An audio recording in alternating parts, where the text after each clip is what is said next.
Ahoy! Captain Benzie here, coming at you with my first impressions on the new game, Elder Scrolls Blades. As usual, if you enjoy this video, please do take a quick second to click like before moving on, as this helps me understand what my community enjoys. Subscribe if you haven't already, and consider joining the conversation on the Gaming Galleon Discord. You can also support this channel on Patreon. Now, The Elder Scrolls Blades is a mobile game in early access set in the Elder Scrolls universe of Tamriel. Before we proceed, I should preface this by explaining that I have not really played much of the Elder Scrolls series, other than a brief dabbling foray into Skyrim and watching a couple of my mates play Oblivion. So I'm coming at this from the position of, essentially, a series newbie, but with a vague bit of background behind it. I also guess I need to point out that this video will contain minor spoilers for the opening hour or so of the game. Do I need to say that, really? I mean, it's fairly obvious, but yeah, I will be talking about the first few quests and plot points. Thus, if you are wanting to go in absolutely blind, well, I'd wonder why you clicked this video, but in case you did it by accident, here's your chance to stop it. All good? Awesome, let's dive in.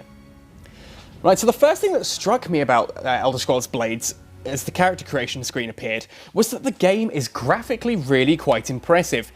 This is easily on par with a good PS3 era graphics game, and on my Razer Phone 2 there was no graphical slowdown, no clipping, no pull-in, nothing. There were a few minor hiccups here and there when first talking to an NPC, but I imagine that's more just the case of the early access game loading the dialogue. That said, the game is segmented well to avoid long loading times and slowdown. I'll come back to that later, as I know that's a fairly controversial point for some people. Now, the second thing I noticed, surprisingly, is that the game can actually be played in both portrait and landscape mode. This is pretty unique as far as I'm aware, and even though I've been playing the game almost entirely in landscape, I did dabble with portrait for a bit. It's interesting, it works well, it's just not my playstyle. It's an interesting addition that I've not actually seen before in a mobile title. They're normally set to one or the other. Character creation was fairly in-depth, with plenty of options and all the races that I recall from Skyrim. There's definitely no shortage of options for modifying your character, and I don't know, maybe it's less than the PC and console versions, but for a mobile game, there's a lot here. It took me a solid, I don't know how long, but it took me a long time skimming through several races and options, trying out different characters to see what I could get them to look, before settling on a human. And I'm still not 100% sure that I don't want to go back and reroll as a Khajiit, or however you pronounce that. Forgive me if I butcher any of the pronunciations here. Now, from here, the main game opens out fairly quickly. There's a very brief tutorial run to your town, then the rest of the game just kind of opens up with the quests. Now, the central premise of the game, early on at least, is that your hometown has been burned almost to the ground. The townsfolk have fled, and it's up to you, humble adventurer, to put everything back together again. Now, don't expect to be wandering out into the wilds, getting lost and stumbling across anything here, though. This isn't Skyrim, and you can't actually go wandering beyond your town gates. Instead, the game operates more on a mission approach. Speak to townsfolk, accept their quests, access the quest from a menu, and the game loads you into that quest environment.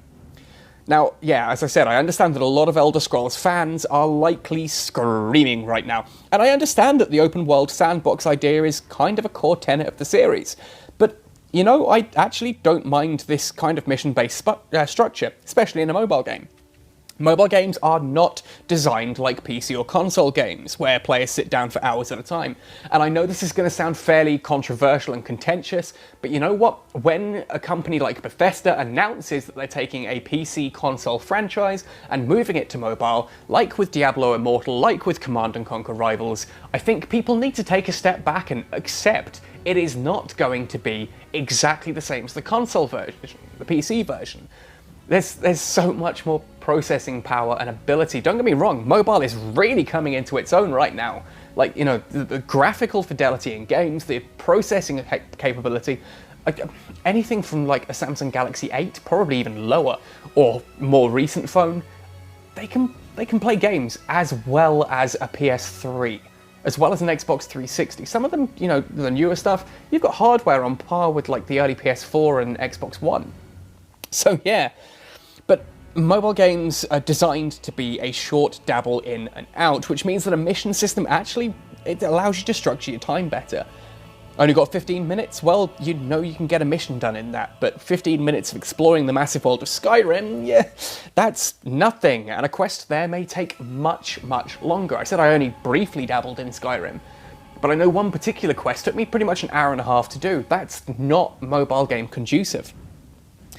That said though, the missions themselves so far have been fairly straightforward. They're things like rescue the townsfolk from goblins, rescue some local woodcutters and collect timber to rebuild the smithy, go kill goblins. You know, pretty standard fare really for an RPG, but simplistic and enjoyable to play. The environments themselves are gorgeous and combat is straightforward and simple to perform. Essentially you hold the screen and release to swing, with more damage if you time the attacks well. A virtual button on one side of the screen raises your shield if you have one, and 3 little bars at the bottom act as slots for your spells, consumables like potions, and your abilities. Now, whilst this does feel fairly simplistic, I always found this to be the case with any Elder Scrolls game when playing Skyrim.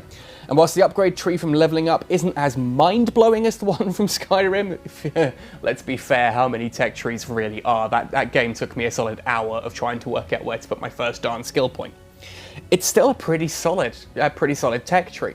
One of the things I noticed very early on was that at first glance it appeared that I was getting points, you know, fast enough that, and the points were not unlocking in the tree to be able to be spent, if that makes sense. You know, I was putting points just in abilities, and then none of the others have unlocked at the level I'm at, so am I going to have to put points into spells? Then I kind of looked at it and realised that further up the tech tree they cost more. So if you're actually willing to hold on to your ability points, you can quickly move up that tech tree in a much better specialisation. It's a great little system, very simple, very, linear is not the word I want, but it's very straightforward. It's skimmed down, it's simplistic, it's minimalistic, but in a purist sort of sense. Now, ultimately, the entire point of the game is that you complete quests, you gather items, you kill enemies, you rebuild your town. Of course, killing stuff and completing quests gives you experience, which you use to level up. It's simple, but effective. I don't mind a streamlined system, and there's definitely choice and depth here. This is something you'll probably know, something I repeat a lot through my thoughts here, that this game, compared to the console and PC versions of an Elder Scroll game, it's stripped down is the wrong word. It's not bare bones, it's just minimalistic. It's to the point, it's straightforward. Now, as for the town building, this is a case of deciding where you want to build the smithy or where you want to put that Imperial banner decoration, so on. I've not had much chance to dabble with this yet, as it's unlocking slowly as I'm playing, but I was surprised that there's no top-down town builder. It's all done on foot, so you have to run to the different sites and choose what you're going to build there. Minor disappointment that doesn't really affect the game at all, just a minor surprise for me. Now, it's at this point that I suppose I should address the elephant in the room. Now, Blades, of course, is a free-to-play game, and if it's free, how do the developers make their money? Well, of course, it's gems, chests, and timers, but whoa, hear me out, come back, hear me out. As you adventure through the world, you will find chests. Wooden chests take mere seconds to open, 5, I think, but silver and gold and above take considerably longer. Now, you can only have one chest opening at a time, so you set a chest to open, come back an hour later, or 3 hours later, or however long it is, and it's done. You can speed this up, of course, with gems, which can be purchased with real-world money or occasionally found whilst questing. That's an important point for me, actually. At least the premium currency is available in the game. It's rare and it's a small amount. I think in the hour or so I've played, I've managed to accrue maybe somewhere between 7 and 10 gems. It's not much, but it's something at least. Now, personally, I don't mind timers, as I just have them running and then switch between games, play and open. The materials found in quests are a decent enough drop rate that only minor grinding seems to be required for certain items too. Chests, therefore, don't seem to be such a huge thing. The smithy, however, seems to be where this hits a little bit harder. Crafting weapons and armour takes time. The more expensive, the longer the time. So far, the worst I've seen was upgrading my iron armour to refined iron armour, which would take an hour.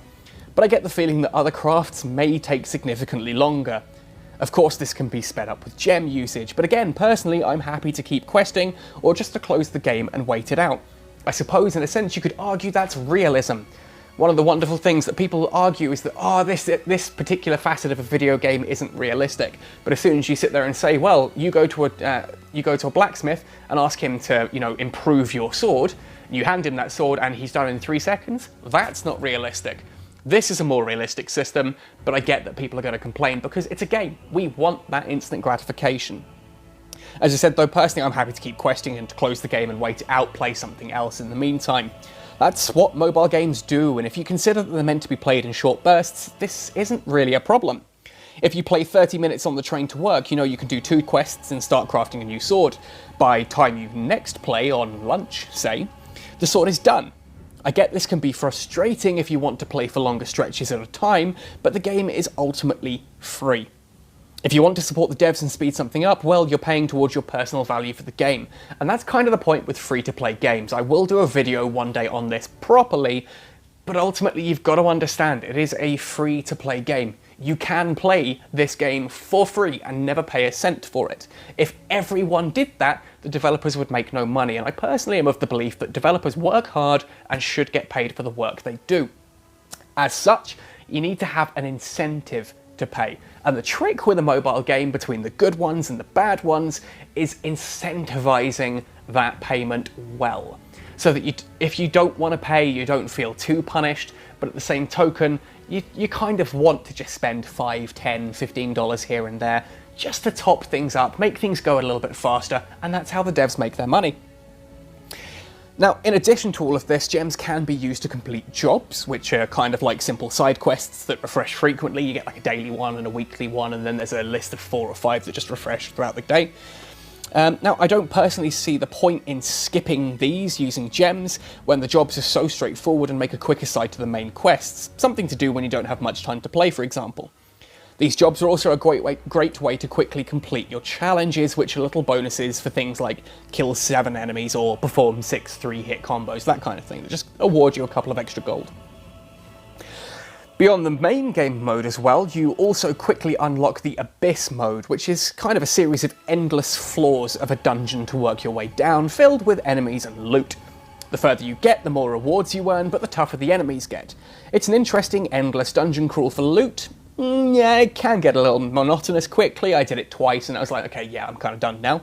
But it is a good way to earn a gold chest and a load of other loot to boot. In fact, currently that's my only real issue with Blades. At the time of recording this, I've seen essentially 4 areas. The inside of a fortress, some rocky caverns, a glowy blue magical temple kind of design, and an outside forest-like environment. Now admittedly, that's 4 decently varied environments. God, I can't talk today. And those are all accessed fairly early on, but the caverns and forest I've seen exactly once each, including my drop into the Abyss. And the fortress, well, that's been used for almost every quest or job I've done so far. Slightly different layouts, but the exact same graphics. So, I'm hoping there's a bit more environmental variation as things go on, but you know what, things are still early access. Work's being done, I imagine, on new environments and features, so take all of this with a little grain of salt. Minor complaints that may very well be sorted. Now, there is also an arena mode, but this doesn't seem to be in the game yet, though the devs do talk about it and it is there in the download features. Now, this is a way to play against other players in PvP combat. I'm not entirely sure how that'll work with a level-based system and obviously different levels of gear, but I'd be interested to see how it does. I mean, also the combat is fairly simplistic. As I said, you kind of point in a direction, enemy comes up to you, and then you just tap and release the screen, hold to block, and use a couple of abilities here and there. Anyway, I'll be interested to see how that does work. Before we wrap this up though, I do just want to talk about one more point that's relevant to this game and to gaming in general right now, especially mobile gaming. Is it just me, or does everything seem to be launching with an early access?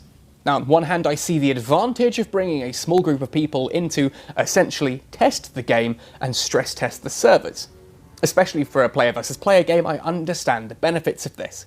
That said, it almost seems like these companies are doing this to save on paying for QA teams. Why pay staff to test when you can offer gamers the privilege of doing it for free? Now, don't get me wrong, I'm happy to be playing Blades, and I'm on the Armajet early access, and I was in on the CNC Rivals one too. But in those games, to me, it makes sense. In a predominantly PvE experience, I don't know, it just seems weird to have early access, especially one that already has monetization in it. Part of me worries that it's just a way of seeing how the game's perceived. If gamers hate it, they can cancel the project with very little noise, or they can tweak it and call it listening to feedback. If it's embraced, well, great. Move towards global release. I don't know, maybe I'm overthinking it, but it's weird to think how many games go through a closed beta, open beta, early access, etc. before release these days. I'd be interested to hear your thoughts on this all. Now, on that note, if you're playing The Elder Scrolls Blades, what are your thoughts so far? If you're not playing, are you intrigued to try it? Was it something you were interested in before, or something that I've just drawn your attention to and you're intrigued in it? Have I put you off wanting to download it? I'd be especially interested to hear from series veterans as to your thoughts on the new layout of the game. Please, let's not have an argument about the inclusion of microtransactions. I'm not going to get into that here, but for those who are like old fans of the series, what I want to know are your thoughts on how the mission system works. The idea of the town building, how does that sit with you? Now, I know it's more streamlined and I see benefits and drawbacks, but as I said, I want to know your thoughts. Anyway, let me know in the comments below, or again, come join us on the Gaming Galleon Discord server. Anyway, happy sailing, and I'll see you in Tamriel.